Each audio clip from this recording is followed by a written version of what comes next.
Dead by Daylight events are some of the best times to play the game, with them offering unique ways to play the game by adding mechanics that alter the match or just straight up change the whole game entirely. So today I'm going to be ranking all of them in Dead by Daylight. Now I'm not going to be talking about these smaller events that don't change anything, like say the summer barbecue event or the Meet Your Maker event that happened a long time ago, since those didn't really add anything to the match that changed anything, unlike the current seasonal events and modifiers.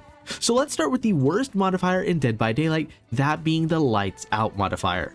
Now let me be upfront and say on this list, this is the only event I genuinely just straight up dislike playing. As a concept, I like this mode. It's great because it's supposed to bring back the horror of Dead by Daylight, since everyone says, oh, Dead by Daylight isn't scary anymore.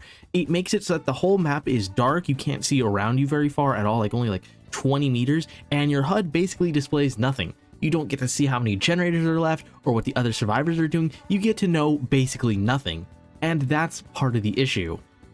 I think most people would agree that the most boring parts of Dead by Daylight is when nothing is going on, when you're sitting on a generator and the killer won't chase anyone else other than one person because they're tunneling, so you don't get to loop with the killer or have fun doing anything. You're just sitting on gen the whole match, or when you're playing as killer and you're looking for survivors but all they're doing is hiding, and this mode just cranks all that up to 11. For a lot of people, these moments suck a lot because killers want to chase and play the game, and survivors want to interact with the killer, not just sit on gens for 5 minutes. In Lights Out mode, however, neither of these things ever get to happen really. These things are cranked up to 11. Since survivors don't leave scratch marks and neither side can see each other from a distance, it means that both getting into a chase and chasing is just extremely hard to do. And you might say, oh, well, you can track blood from an injured survivor, but on most of these maps, there's tons of grass. And when blood falls into grass, you can't see the blood anymore. So basically, you hit someone, they vanish into the darkness, and then you repeat this over and over a bunch of times until the match ends. You don't get to have a fun chase going around doing cool tricks and techs, because as soon as you hit someone, they just poof, they're gone. Then on the other hand, some of the killers in this mode are just way too strong. Additionally, survivors cannot hear the killer's tear radius. Big emphasis on what I say there. Legion still gets killer instinct and can track cross map with Feral Frenzy because technically the tear radius is still there, but survivors can't hear it, meaning that it still exists and the killer instinct still can apply. So Legion is just really good at getting information in this mode where there shouldn't be any information at all. Or then instant down killers like Bubba can just sneak up on survivors and one-shot them with nothing they can do. You can't hear him coming, you can't see him coming either, so he just appears, you get chainsawed, instantly downed. Knight can do sort of the same thing too, since his guards, they don't really need eyesight, they're just a big ring. So if it's walking by and detects you, boom, he just now knows where you are and you're in a chase, and you can't really loop anywhere because you don't know where the loops are, unless you have 7,000 hours and remember every tile. Just overall, I don't find this mode fun playing on either side. When the event came back a long time ago for the Castlevania thing, I didn't even have the energy or willpower to finish the tome quest because it's just so boring and annoying. One of them was be chased for 60 seconds, but the chases only last 5 seconds because, like I said, as soon as someone gets hit, they burst into the darkness with that speed boost and they're just gone. You can't chase them because you don't know where they went. So you had to get in 50 chases for this actual event or this mission to finish. This whole event had missions like that and it was just so boring. I just could not be bothered to do it. This mode is not fun. As an idea, I love this mode because it's extra spooky. You don't get to hear or see the killer coming. You don't know where anything is because it's all pitch black. You can't see around you and there's no HUD to tell you what's going on. All that, it sounds cool. It sounds scary. It's good on paper, but in practice, this mode just sucks. Playing anyone who wasn't good with information like Dredge, because Dredge Nightfall made this even worse and you had the killer instinct, or an instant down killer like Bubba or Hillbilly, just felt really bad. You cannot play hunters on this mode at all, because how are you supposed to hit someone with your hatchets when you can't even see if there's a wall 20 feet away from you? It sucked. I do not like this mode. Let's move on to the next modifier, that being the Winter's Bone Chill event. This mode is usually meant to just be the funny mode. You have inflatable snowmen running around that you can hide in, or you throw snowballs at each other. It's just meant to be fun. It's nothing really serious. This mode doesn't really have any insane gameplay changes like the other modes, but it definitely is one of the more fun ones because it's mainly just an event to goof around and have fun. You hide in snowmen and you pop out, you throw snowballs at the killers, and you just have fun. It's a end of the year, everyone, let's just have some fun event. Though there are tiny little tricks you can do with the snowmen, because while you're in them, you are undetectable. So I've had, times where a snowman runs up to me and I'm like, I'm not sure if this is a survivor or the killer. Then a Bubba comes out and one taps me. So it's stuff like that that's fun. Also, in this last iteration, I swear they programmed the bots, the like snowmen, to move directly into the center of loops and block off pallets and windows. And oh my god, it was a blessing and a curse, but it was just meant to be fun. That's why it's in second last place. The next modifier is one that we haven't seen in quite a long time. Actually, I'm not even sure if this one will like ever even return. That being the My Little Oni modifier. This modifier was kind of lacking, but at least somewhat fun with the concept and what you did. In this mode, all the survivors are super small and tiny, like smaller than Victor, I think, and Oni was gigantic, with the catch being that survivors have one life and instantly die if they're down and stomped on, so there's no hook stages or anything like that. If you're down, you're out. But on the other hand, survivors will do gens much faster. This mode, in my opinion, is just a better version of Lights Out, where instead of losing the ability to chase, you just have to look very closely to find survivors, hiding behind a barrel or in some bush somewhere, instead of, running around literally blindly until you find someone. Survivors could still drop pallets, but they could not vault over them once they were dropped, and this would lead to funny scenarios where they would unintentionally wall themselves into a loop by throwing it down.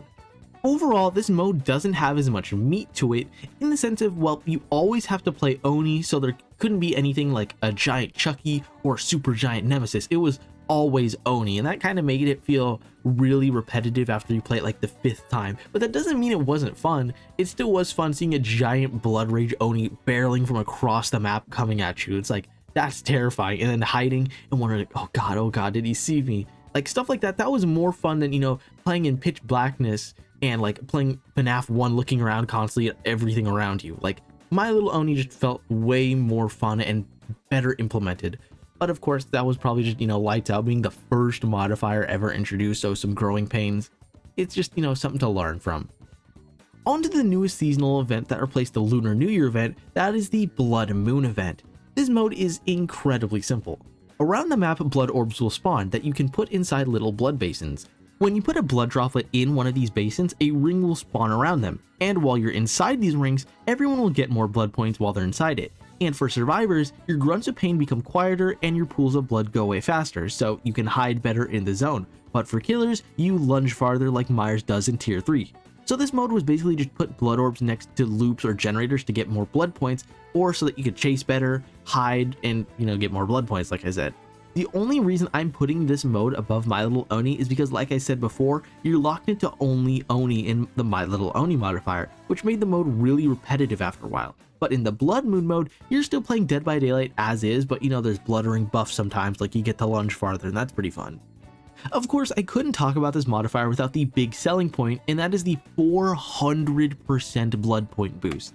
This is cool, but the only way you got this boost was through completing a community milestone event. When it happened last year, the 400% boost literally only lasted like the last week of the event because the number the community needed to hit was really high, so you just had to play during the last week to actually get that benefit, which kind of sucks. Hopefully this year when it comes around again, it will be lowered so that we can, enjoy the blood point boost longer, especially with Kaneki coming out soon. And when it does come back this year, I do hope that they give more things for the killers to do in the blood basin other than, just the slightly increased lunge distance. I mean, it's still cool, but I wish there was more. Now we get to another seasonal event, that is the Haunted by Daylight modifier, which of course, I mean, it's a Halloween event. How could Dead by Daylight not have a Halloween event? Come on.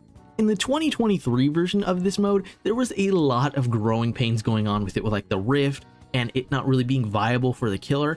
However, this last time it happened in 2024, it feels like they did fix a lot of the issues, but there were still some that were going on. In this mode, killers and survivors need to collect this like void energy that they could deposit into portals, which would activate them, allowing them to go into the void. And once you go into the void, you would go to this point at the top of the map to deposit the energy and get like a little power. It depended on who you're playing as the survivor or the killer. For survivors, they got a big smoke bomb that would make an entire area just completely opaque. You couldn't see through it at all, really. But for the killers, they got a short-range projectile, sort of like Dracula's Hellfire Pillars. In this last Halloween version from 2024, it did fix a lot of issues from the previous time of 2023's, where in that version, it was just not really good for the killer to ever go into the void because there were so many issues with it. Like, it would take way too long, the power you get wasn't really that worth it, and a bunch of other issues. This mode is cool, and the smoke bomb did have a lot of plays, and it was pretty cool to like throw it down and hide in it, but for killers, it's just as useless to go into the void as the time before. Because once you go into the void, killers basically are throwing away the match. With survivors, when one person goes into the void, there's still 3 other people on the map, you know, doing gens, in chase, healing, or doing whatever. But for killer, as soon as they go into the void to try and get their little skeleton projectile, that means all 4 of the survivors are free to do whatever they want. This is the issue I'm talking about. For killers, if you go into the void, the only reason you really should be is to be chasing someone. Like, because in the 2023 version, for going into the void, it was the same time for killer and survivor, meaning that for survivors, they could tap the portal, run in, and then as the killer was trying to teleport in as well, the survivor could just teleport back out, you know, do like a fake out, and they would just get free distance out of it. Basically, it was like a free pallet or free window. However, in this last version from 2024, they made it basically instant for the killer, which did help a lot with chases. Still though, there is the massive issue of killers basically never wanting to go into the portal unless they have a massive snowball lead and just want to get that power for BM. Because otherwise you have no map presence. You're not, you know, pressuring generators, patrolling, stopping heals, or anything like that. You literally just go into the void and disappear, and then you appear somewhere else. Overall, it's much easier for survivors still, and for most killers, the projectile is alright. It's like a good projectile, but most killers won't really want it. Like for Wesker, he'd still rather have the dash, or Pyramid Head and Hunters have bread projectiles, etc, etc. This mode is fun for survivors and they have a lot to do, but for killers, the only time you're really going into the void is just to chase a survivor, which makes it not really that fun, because if I'm, you know, playing an event, I want to enjoy the event, but for killers, it's more of a penalty, if anything, having to go into the void. And now we get into the top 3, and this next choice is going to be super controversial, but Chaos Shuffle in 3rd place. Why is it not 2nd place? Well, let me explain. See, Chaos Shuffle is the simplest mode yet. Your perk loadout is randomized, and that is where the issue begins, but not because of the mode, but rather the players. See, as much as Dead by Daylight players like to say that they play for fun, a lot of players still play this game to win, and there's nothing wrong with playing the game as either of these ways. Dead by Daylight, as we all know, is a very easy game to rig with add-ons and offerings, and in Chaos Shuffle, those are not banned.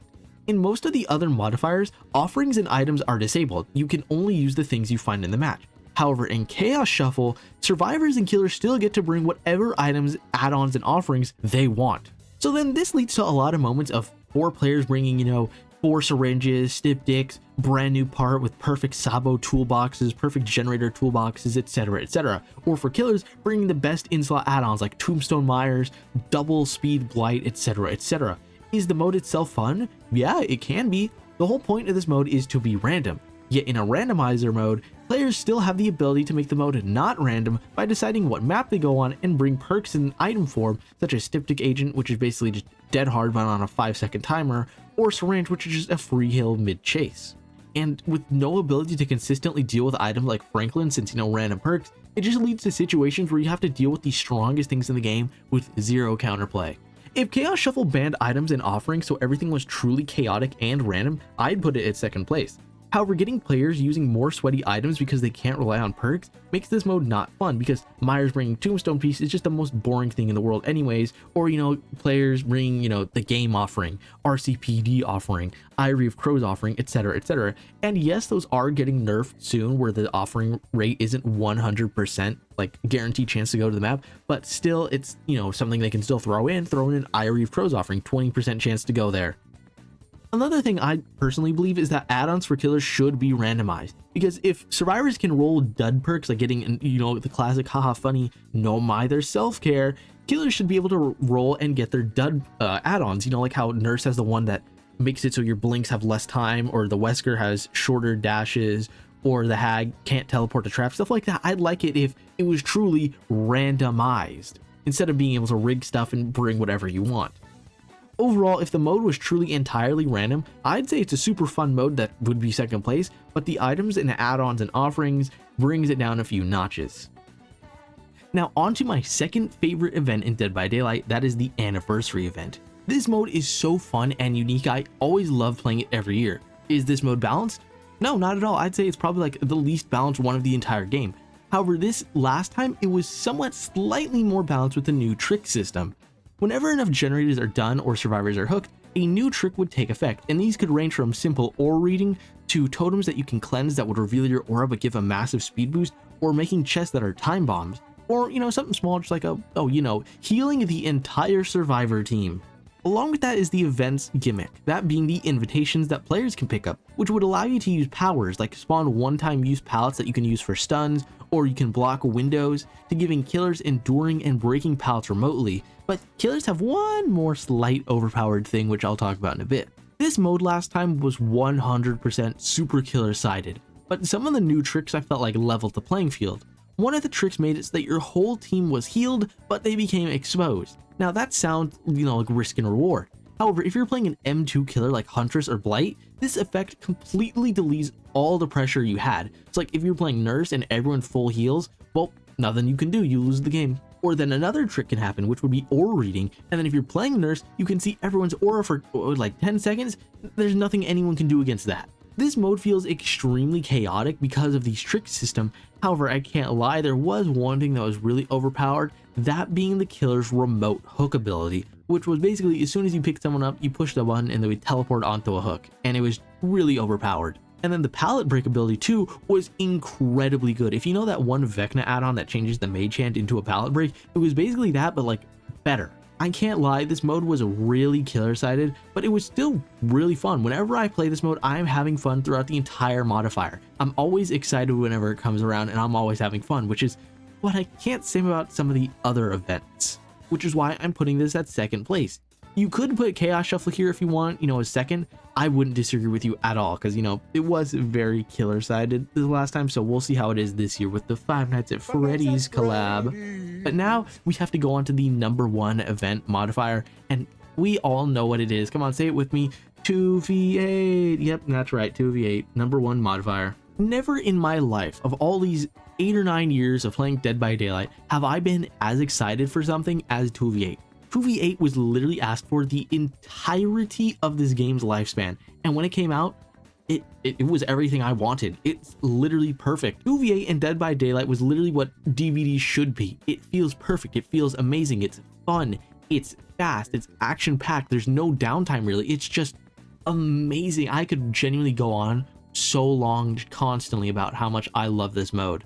I genuinely only have one complaint with this mode, and that's that the generator speed can go really fast, and there can be a time where like 4 generators get done in a minute. See, they made it so that as more survivors are hooked, survivors get an increased speed to doing gens, and then as gens are done, they do it slower, so it's like a push and pull effect. But it still feels like it's always going faster because, well, survivors will be getting hooked faster than generators are being done, so there's basically always like a 5% gen speed bonus, which makes it go even faster.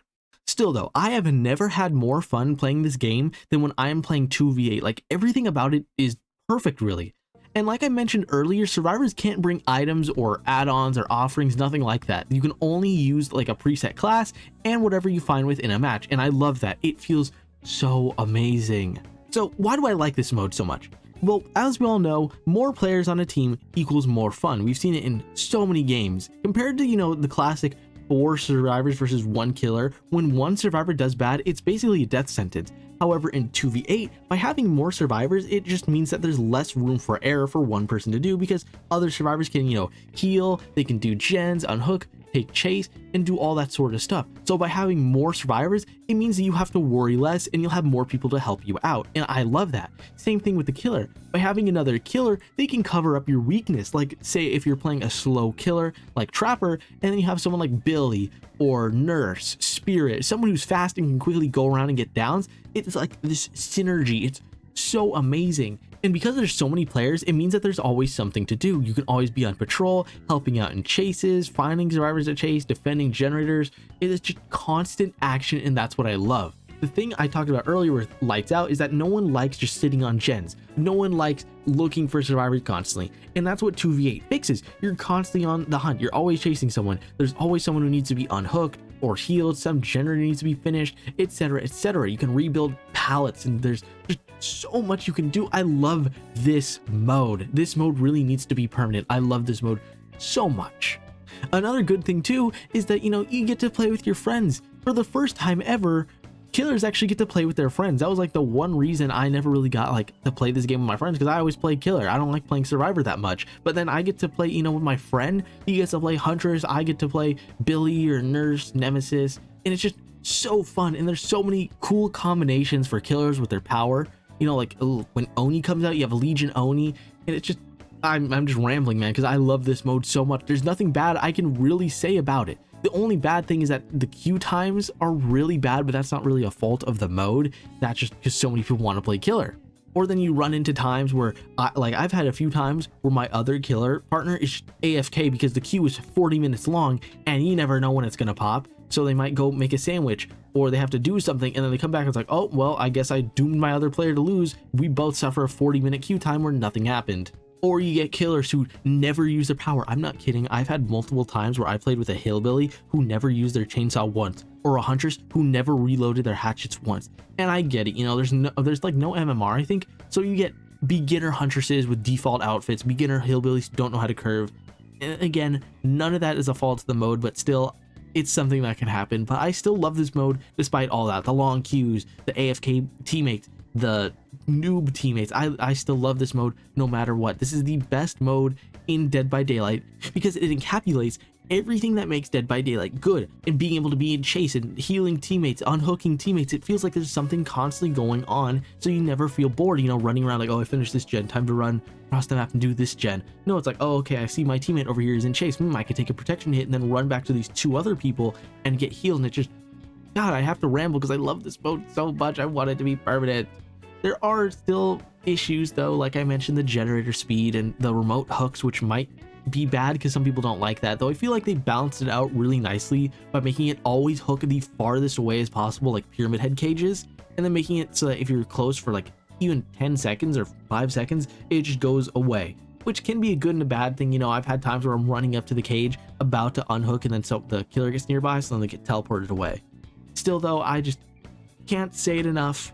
2v8 is perfect because you constantly get to play the game. There's no boring moments of sitting on gens for 15 minutes. It's just constant gameplay, baby. And no bad perks either too. That's another thing, is that there's no annoying perks. There's no pain res, grim embrace, barbecue, corrupt intervention, off the record, nothing like that. It's just the preset loadouts, and so far all of them feel really balanced, besides the guide, which might have something a little busted about it. We've seen the clips where it's like they run around and can instantly complete 3 generators in a row, but that's such a rare occurrence because you need like 5 people in a Discord call. Anyways, I've rambled long enough about this mode, man. I love it too much. The only way this mode will get better is when they add dredge and singularity, baby.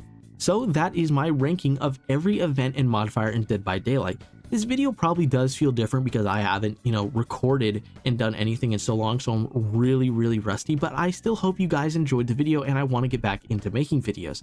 I want to hear what your guys' favorite modes was too, or how you'd order them. If you disagree with my list, where you'd put what. I want to hear all that because I do read every comment. I seriously do. If you want to know where I've been taking a break from Dead by Daylight, basically, I guess. I've been playing other games, Deadlock, Marvel Rivals, Warframe, Terraria, Monster Hunter, other games, really basically anything other than Dead by Daylight. So I'm trying to get back into this game now, seeing how many improvements they're making. I'm going to make a video on that. So I'm trying to put my faith back in this game and see if it's really worth it again, or if I switch to something else. I don't really have anything else to say other than take care of yourselves and have a damn great one. Peace.